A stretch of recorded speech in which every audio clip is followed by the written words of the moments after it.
Hello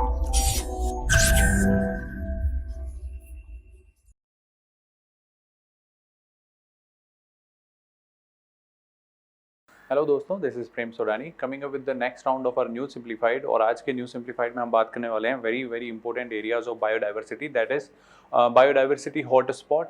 Then we'll also discuss hottest biodiversity hotspots and again we'll discuss the cold spot. इसके साथ ही हम देखेंगे क्या क्राइटेरियाज हैं, क्या क्या यहाँ पे कंडीशंस फुलफिल होनी चाहिए so that the biodiversity hotspot can be declared या hottest बायोडाइवर्सिटी हॉटस्पॉट जो है वो डिक्लेयर किया जा सके, राइट. सबसे पहले हम बात करते हैं क्वेश्चन से. The question says critical ecosystem partnership fund is the UNEP administered fund and ये जो है which funds the project to conserve the biodiversity hotspots. ठीक है, UNEP का ये फंड है क्रिटिकल इकोसिस्टम पार्टनरशिप फंड और ये बायोडाइवर्सिटी जो हॉटस्पॉट हैं उनको कंजर्व करने में हेल्प करता है. ये फंड जो है वो हमेशा से यूपीएससी का फेवरेट एरिया रहा है, तो थोड़ा बहुत अगर आपको आइडिया भी होगा तो आप ऑप्शन एलिमिनेट कर पाएंगे. तो ये फंड है.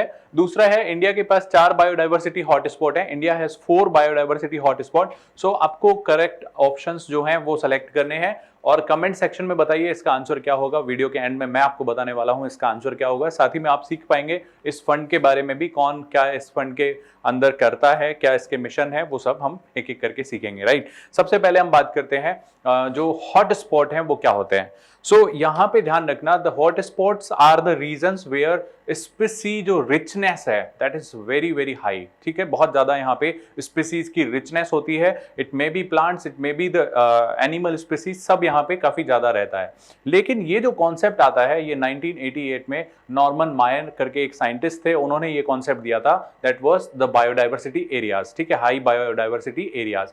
And this concept was picked by this conservation international. ये अमेरिका बेस्ड एक ऑर्गेनाइजेशन है जो स्पेशली बायोडाइवर्सिटी हॉटस्पॉट के एरिया में काम करता है. ना सिर्फ इनको डिफाइन करता है बल्कि यहाँ पे उनको पूरा असिस्ट करता है, उनको फाइनेंशियल हेल्प देता है, दैट इज कंजर्वेशन इंटरनेशनल. ठीक है, तो उसने इस कॉन्सेप्ट को आगे बढ़ाया, इस कॉन्सेप्ट को डिफाइन किया. And now in order to qualify the hotspot tag, अगर आपको बायोडाइवर्सिटी हॉटस्पॉट टैग लेना है तो देयर आर 2 मेन क्राइटेरियाज आपको जो फॉलो करने होंगे, मतलब उस रीजन को वो फॉलो करने होंगे.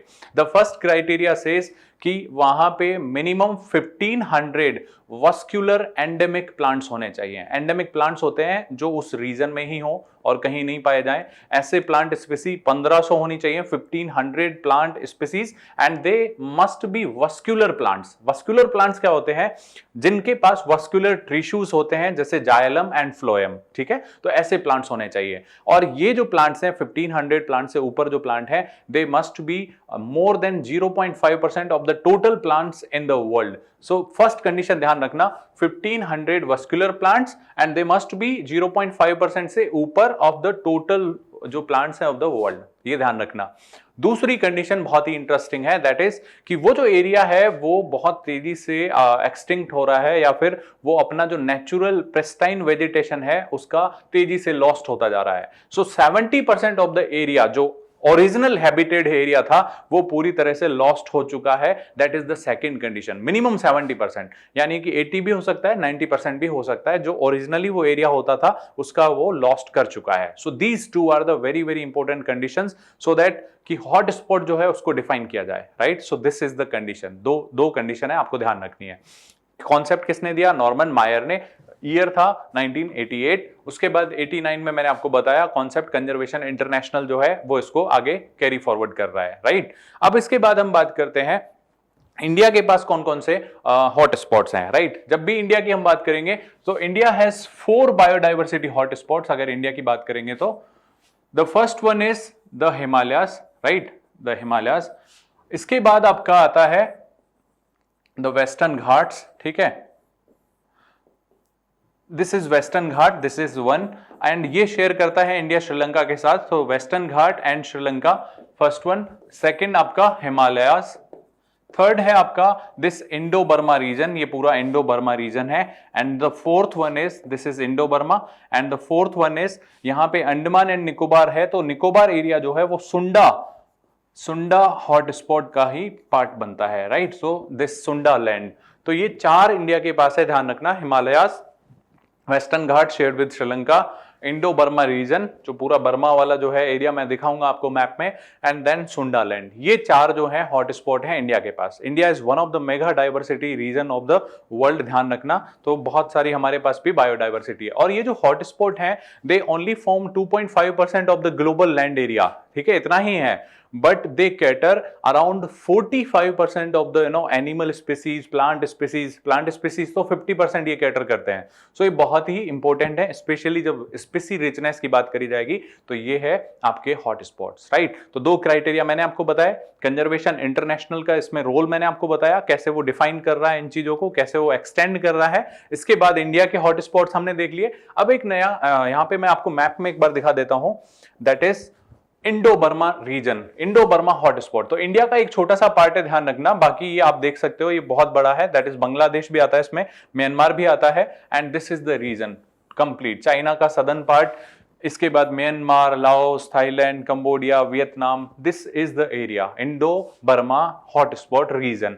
The second one is Sundaland. तो सुंडालैंड में अगर आप देखेंगे दिस इज द सुंडालैंड, ठीक है, और इसमें इंडिया का जो निकोबार पार्ट है ये थोड़ा सा यहाँ पे आता है, that is the Sundaland hotspot, ठीक है। तो इस दोनों में आप देख सकते हैं इंडिया भी इनका पार्ट है। अब हम बात करते हैं नेक्स्ट कॉन्सेप्ट की, दैट इज हॉटेस्ट हॉटस्पॉट। अब हॉटस्पॉट क्या थे मैंने आपको बताया, एंडेमिज्म होना चाहिए, ठीक है, और स्पीसी रिचनेस मैंने आपको बताई 1500 जो है वस्कुलर प्लांट होने चाहिए। अब यहाँ पे दो क्राइटेरिया तो सेम ही है लगभग, ठीक है। पहला है endemic species of the plants, वो आपको देखनी है। The second criteria here is the animals and specially vertebrates. Vertebrates क्या होते हैं, जिनके पास खुद की स्पाइनल कॉर्ड होती है, ठीक है, जिनके पास स्पाइनल कॉर्ड नहीं होती वो नहीं, जिनके पास स्पाइनल कॉर्ड है वो वाले जो एनिमल्स हैं वो यहाँ पे काउंट करने हैं। तो first criteria is endemic plants, ठीक है, एंडेमिक प्लांट्स। एंडेमिक क्या होता है, those which are found in that particular area only, ठीक है। दूसरा हम देखेंगे endemic species of the animals, they are vertebrates, ठीक है, वर्टिब्रेट्स, ये ध्यान रखना। इसके बाद आप देखेंगे इनका रेशो, मतलब एरिया कितने एरिया में, मतलब डेंसिटी आपको देखनी है। तो डेंसिटी के लिए आप क्या करेंगे, these species divide by the area, area, ठीक है। So this is density of the plants, आप चेक करेंगे specific plants divide by area, then this vertebrates divide by the area. कितने एरिया में कितने ये प्लांट्स हैं, कितने वर्टिब्रेट्स हैं एरिया में, वो आपको फाइंड आउट करना है। तो चार कंडीशंस बिल्कुल सिंपल है, आपको दो याद रखनी है, endemic plant species, vertebrate species divided by the area, मतलब डेंसिटी देखनी है। And the fifth condition is the primary vegetation, वहां पे कितना परसेंट लॉस्ट हो चुका है, या फिर यूं कहें कितना परसेंट वहां पे बचा है, the remaining primary vegetation in percentage, ये इसकी फिफ्थ कंडीशन है। तो दीज आर द 5 कंडीशंस जो आपको चेक करनी है। अगर ये 5 कंडीशंस मीट करती हैं then this will be termed as a hottest hotspot, मतलब बायोडाइवर्सिटी के एरिया में। तो there are total 8 hottest hotspots in the world. अगर आप देखेंगे तो this is Madagascar, then Philippines, this is Sundaland जो अभी मैंने आपको दिखाया था इंडिया के कॉन्टेक्स्ट में, Brazil Atlantic forest, Caribbean, then this is Indo Burma region, ठीक है, western Ghat and Sri Lanka region. So ये 3 तो इंडिया से रिलेटेड हैं। और इसके बाद है eastern arc of coastal forest of Tanzania and Kenya. अगर आपको मैं इसको मैप पे दिखाना चाहूं तो आप यहां देख सकते हैं, this is the western Ghat region, this is आपका इंडो बर्मन रीजन, ठीक है, दिस इज सुंडालैंड वाला रीजन, दिस इज फिलिपाइन वाला रीजन। सो 4 तो यहां दिख गए आपको। अब अफ्रीका कॉन्टिनेंट के पास अगर आएंगे, दिस इज मेडागास्कर, तो मेडागास्कर हो गया, तंजानिया एंड केनिया फॉरेस्ट। तो अफ्रीका के पास 2 हैं, आप याद रख सकते हैं with the help of this map. 2 यहां पे है फिलीपीन एंड इंडोनेशिया के पास, this is Philippine, this is Sundaland, तो 2 यहां हो गए। इसके बाद इंडिया का वेस्टर्न घाट वाला region and Indo Burma region, 2 यहां हो गए, ठीक है। इसके बाद ये वेस्टर्न घाट मैंने बता ही दिया इंडिया वाला।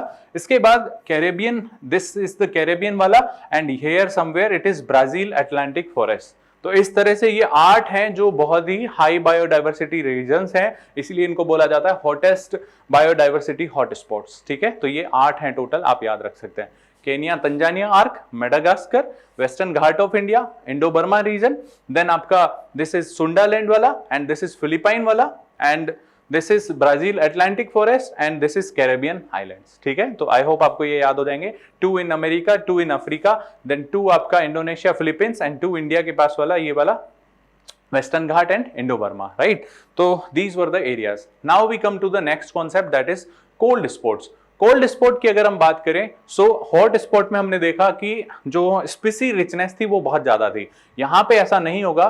द कंपेरेटिवली हम कहेंगे, अगर कंपेरेटिव टर्म्स में, the species richness will be lower one here, यहां पे कम होगी, लेस होगी बायोडाइवर्सिटी। लेकिन the biodiversity which is found here would be very unique in nature, यानी कि यहां पे हो सकता है एक्सट्रीम टेम्परेचर वाले रीजन्स हो ये, तो यहां पे स्पीसीज जो सर्वाइव कर रही है बिकॉज ऑफ द अडेप्टेशन, तो वो यूनिक हो जाती है। और ऐसी स्पीसीज को भी आपको कंजर्व करना है, नो मैटर कि वहां पे इनकी संख्या कितनी है, नंबर्स कितने हैं स्पीसीज के। Even if less numbers are there, तो they need conservation, they need preservation, right. Conservation efforts वहां पे होने चाहिए। So these areas are termed as cold spot areas, मतलब ऐसे रीजन जहां पे स्पीसी डाइवर्सिटी ज्यादा नहीं है, but they are very unique because of the extreme physical temperature, और द केमिकल कंडीशंस भी वहां पे एक्सट्रीम हो सकती हैं, and these species are surviving in these extreme climatic situations also. तो उनको हम बोलेंगे cold spot areas. I hope आपको hot spot, hottest hot spot and cold spot ये तीनों समझ में आ गए होंगे। अब हम बात करते हैं हमारे क्वेश्चन की। यहां से अभी आपको कुछ सीखने को मिलेगा। The first says critical ecosystem partnership fund जो है वो यूनेप एडमिनिस्टर करता है, and that support the biodiversity hotspot areas या रीजन्स ऑफ द वर्ल्ड। सो ये ठीक है, ये भी ठीक है, but this is not the fund of UNEP. ये एक फंड है जो 2000 में एस्टेब्लिश किया गया था, क्रिटिकल इकोसिस्टम पार्टनरशिप फंड। सो पार्टनरशिप फंड मतलब यहां पे काफी सारे पार्टनर हैं, और उस पार्टनर में काफी सारे हैं, global environment facility, government of Japan, ठीक है, और कंजर्वेशन इंटरनेशनल, ठीक है, ये कुछ बड़े नाम है, world bank. So these are the names जो आपको याद रखने हैं। ये वाला फंड जो है इसमें कोलैबोरेट करते हैं, and the aim is to preserve the biodiversity hotspot areas, आप ध्यान रख सकते हैं, ठीक है। Funds is always the specific area जहां पे यूपीएससी क्वेश्चन पूछता है, तो ये थोड़ा सा दिमाग में रख लेना। इंडिया हैज 4 बायोडाइवर्सिटी हॉटस्पॉट, ये ठीक है।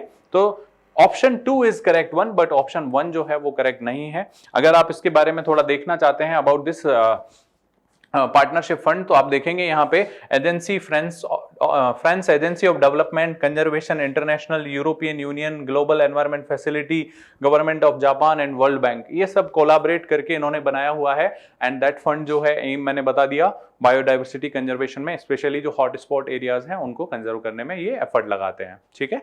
तो ये है आपका ये पूरा वीडियो। आई होप आपको ये समझ में आ गया होगा। अगर ऐसा है तो हम इन सभी प्लेटफॉर्म पे आपके लिए मौजूद हैं, आप हमसे वहां पे कनेक्ट हो सकते हैं, जुड़ सकते हैं।